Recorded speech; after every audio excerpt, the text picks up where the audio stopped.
Today, we're diving into something crucial, English job interviews. Mm. And look, it's more than just, having the right words. It's about strategy. It's about confidence. Exact. Making that lasting impression. We're going deep today. That's the mission, right? We want to pull out the really important bits, the practical stuff from all the advice out there. Okay. So that you, the listener, walk away feeling genuinely ready, turning that nervousness into, confident communication. Nice. And this isn't just theory. We've got real examples, things you can actually use. Good. And we'll cover the whole journey, right? From that first hello to handling tricky questions, even asking your own questions at the end. The full picture. All right, let's get into it.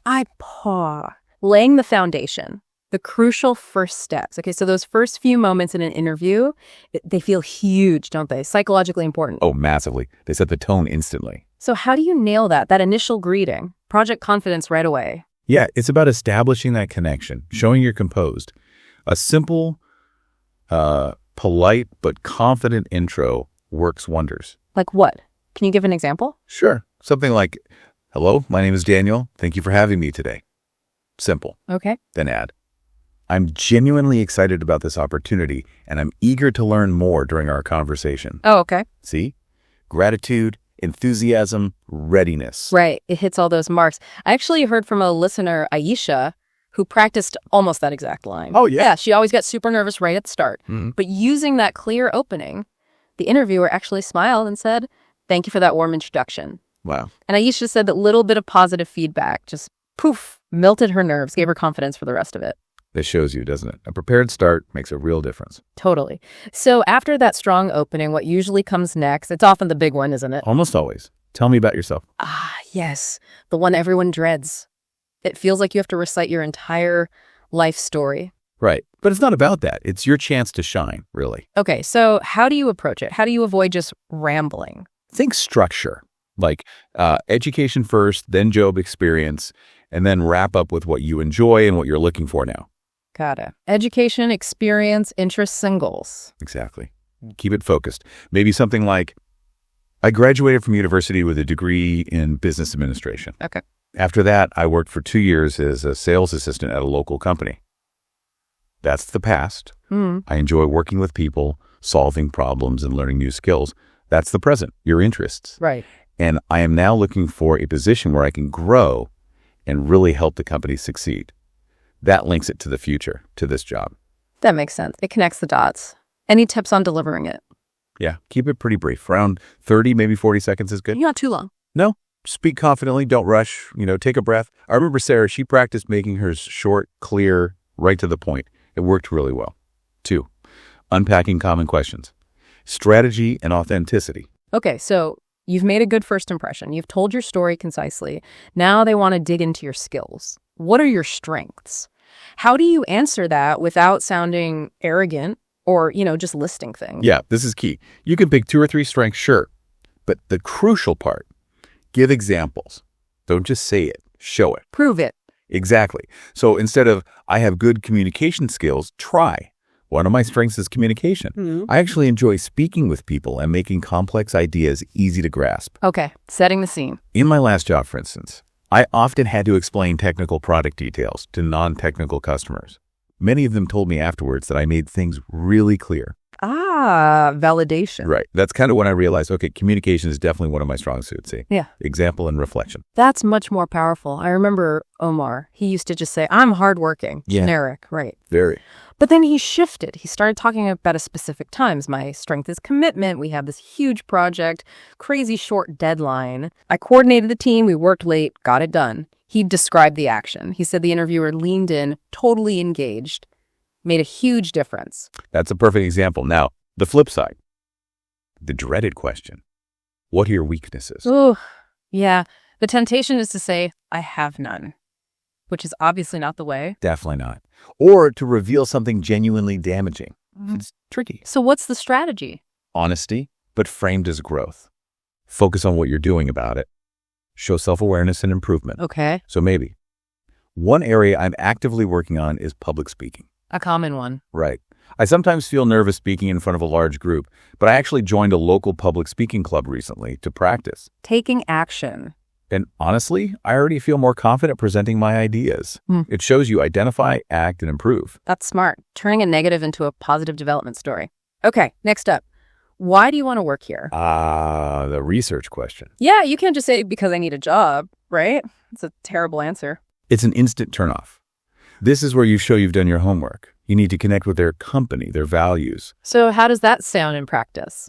Something like, well, I read on your website that your company is really focused on innovation and top-notch customer service. I really admire that. Flattery, but specific. Exactly. I want to be part of a team that genuinely values quality and creativity.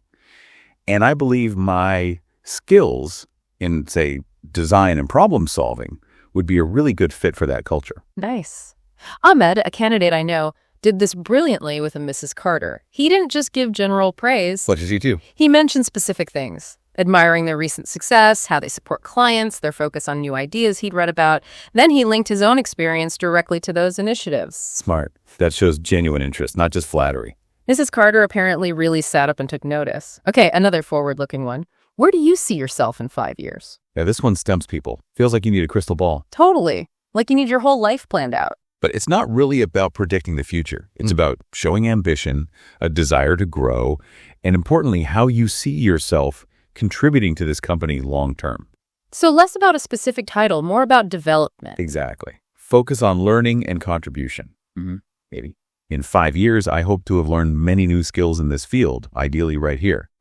I want to take on more responsibility over time, perhaps leading projects, and really help the company grow. I'm excited to work hard and, develop my career within this team. Okay, that sounds reasonable and ambitious, but also company-focused. Now, the awkward one, money. What are your salary expectations? Yes, the salary dance. It can be awkward. How do you handle it smoothly? Well, it's often best not to give a hard number right away, especially early on. Be flexible, emphasize the opportunity. So deflect slightly. Sort of. You could say something like, I'm certainly open to discussing a fair salary that reflects my skills and experience and aligns with the company's standards for this type of role. To be honest, right now I'm more focused on finding the right opportunity where I can learn and make a real contribution. I trust you offer competitive compensation. It shows you value the role over just the paycheck, but still expect fairness. 3, navigating behavioral and situational questions. Prove your skills. All right, let's get into those behavioral questions. Tell me about a time when type. These are all about past actions predicting future performance, right? STAR method territory. Absolutely. STAR situation, task, action, result is your best friend here. It gives your answer structure. Tell me about a challenge you faced. Okay. So, situation. In my previous job, we had a recurring problem with late deliveries from a key supplier. Task. This was impacting our production schedules and customer satisfaction. Setting the stage. Action. So I initiated talks with the supplier, dug into the reasons for the delays, and worked with my internal team to map out a new, more realistic delivery schedule. Yeah. We also set up clearer communication protocols. The steps you took. Result. As a result, we significantly improved our on-time delivery rate and saw a noticeable uptick in positive customer feedback related to delivery times. Quantifiable as possible. Makes sense. And if you don't have job history? Use school projects, volunteer work, anything relevant where you faced a challenge and solved it using similar skills. The structure still works. Got it. What about the mistake question? Tell me about a time you made a mistake. Not about blame, but learning. Exactly. It's about accountability. Don't deflect, own it, but focus on the fix and the lesson learned. How would that sound? Maybe, sure. At my last job, I once accidentally sent an internal report to the wrong distribution list.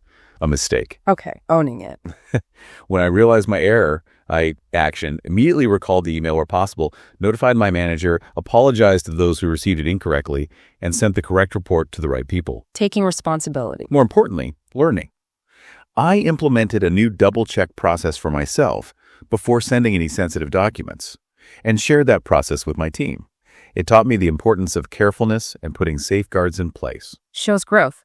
Okay, what about pressure? How do you handle stress or pressure? This reveals your coping mechanisms. You want to show you can stay effective, not crumble. So not just, I thrive under pressure. No, be specific about your strategies. Like, When things get stressful, I find it helps to stay organized. I break down large tasks into smaller steps and prioritize. Practical stuff. I focus on one thing at a time to avoid feeling overwhelmed. And honestly, sometimes just taking a short 5-minute break to clear my head makes a huge difference in maintaining focus. Makes sense. Teamwork comes up a lot. Do you work well in a team? Always. And again, don't just say yes. Give an example. Right. Joe, don't tell. Definitely. I really enjoy collaborating. In my last role, for example, I worked closely with marketing and sales on a project launch. My part mentioned specific contribution. I think good communication and respecting everyone's input are key. We actually finished ahead of schedule. Maybe add how you organize meetings or ensured clarity. Good. What if the teamwork isn't smooth? How do you handle working with someone you don't get along with? The diplomacy test. This is about professionalism and conflict resolution. Not about assigning blame. Never. Focus on being calm and solution-oriented. When I encounter friction with a coworker, my first step is usually to try and talk with them privately, calmly. Okay. I try to understand their perspective on the work issue, not make it personal. The goal is always to find a solution that works for both of us and serves the project. Respect is crucial, even when you disagree. Very professional. And for roles needing initiative. Can you tell me about a time you showed leadership? This isn't just about formal titles. It's about stepping up. So, Share an example where you maybe organized something, assigned tasks informally, or guided a team towards a goal, especially under pressure. Well, in my last job, our team had a really big project with a super tight deadline. setting the scene. Things were getting a bit chaotic, so I took the initiative to help organize daily check-ins and suggested ways to divide the remaining tasks based on strengths. It helped get us back on track, and we delivered on time. Shows initiative even without authority. Lastly, the work-life balance question.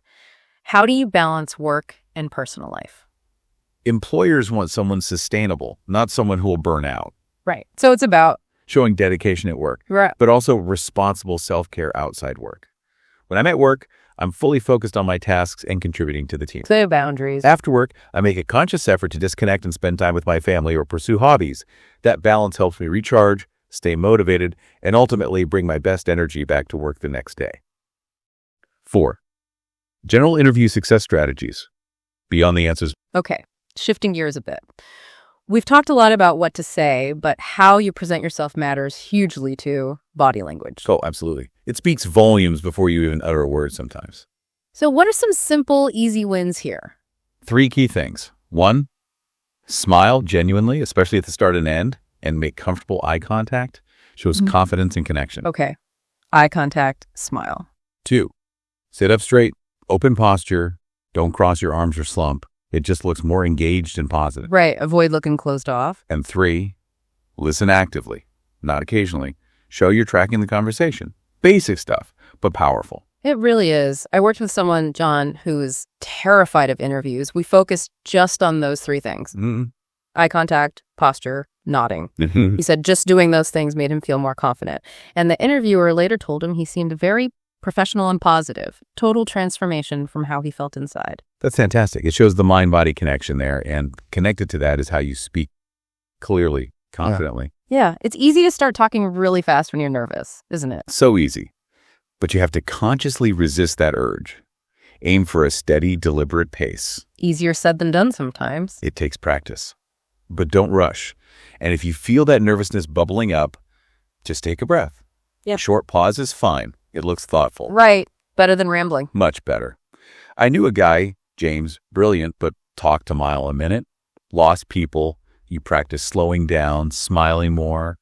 Got hired because his calm attitude came across as much as his answers. Demeanor really counts. What about polite phrases? Little things to say to handle awkward moments. Yeah, having a few phrases in your back pocket is smart. Shows polish. Like what? If you didn't hear clearly, sorry, could you please repeat the question? Don't just guess. Good one. If you need a second to think. That's a great question. Let me think about that for a moment. Buys you time gracefully. Nice. And just acknowledging, thank you for your question. Simple courtesy shows respect. Little things. Big impact. Okay, let's talk before the interview. Pre-game strategy. Preparation builds confidence, right? It's everything. Reduces the stress on the day. Yeah. So practical tips, dress well, neatly, professionally, shows respect. Basics. but important. Bring extra copies of your resume, maybe other documents. You never know. Good call. Arrive early, like 10, 15 minutes before.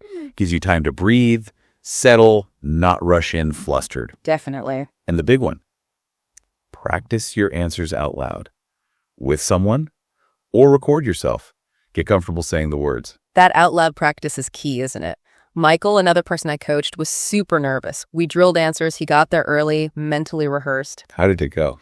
He said he walked in feeling surprisingly calm, smiled, good handshake, clear answers. The interviewer praised his composure. He got the job credited it all to that prep. See, it works. Now, towards the end, they always ask, do you have any questions for us? And the answer should always be Yes. Absolutely yes. Never say no. This is your chance. your chance to do what exactly? Show you're serious, engaged, thinking critically. And also to figure out if you want the job. Don't ask stuff you could easily Google, though. Right. So what are some good questions? Smart ones might be, what does a typical day or week look like in this role? Or what are the biggest challenges the team is facing right now? Insightful. Or maybe, what skills do you think are most important for someone to succeed in this position? Or even, can you tell me a bit about the company culture or the team dynamic? And definitely ask, what are the next steps in the hiring process? Those are great. They show real interest. Fatima, a listener, told me asking about next steps and onboarding support got her an offer the next day. They said her engagement stood out. Wow. And David felt asking about culture helped him decide it was the right fit. Exactly. It's a two-way street. And finally, the closing. How to end it well. Grace. Yeah. Something polite and positive. Thank you again for your time today. I really enjoyed learning more about the role in the team. Reiterate interest. I'm very enthusiastic about this opportunity and look forward to hearing about the next steps. Clear, polite, professional. Fantastic. That really covers the whole spectrum, a complete toolkit. It really hammers home that confidence comes from being prepared, knowing the strategy. It really does. Practice is vital, but it's practice combined with that positive, prepared mindset. That's the key. So our advice to you is, don't just listen.